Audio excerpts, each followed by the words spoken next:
होशियार नन्हा खरगोश। एक घने जंगल में एक नन्हा सा खरगोश रहता था जिसका नाम गोदो था।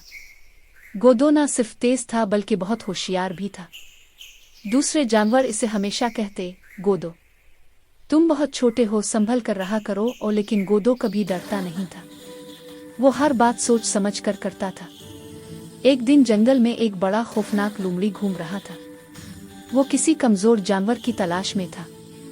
जैसे ही इसने गोदो को देखा वो फौरन इसकी तरफ लपका। गोदो ने भागना शुरू किया मगर वो जानता था कि सिर्फ भागने से बचना मुश्किल है। इसने फौरन एक चाल सोची। गोदो सीधा एक पुराने दरख्त के पास पहुंचा जिसके नीचे गहरा सा बिल था। इसने जोर से आवाज लगाई, ओ बड़े रीछ, बाहर निकलो, एक लोमड़ी आई है। लोमड़ी ये सुनकर डर गई। इसे लगा वाकई अंदर कोई बड़ा रीछ है।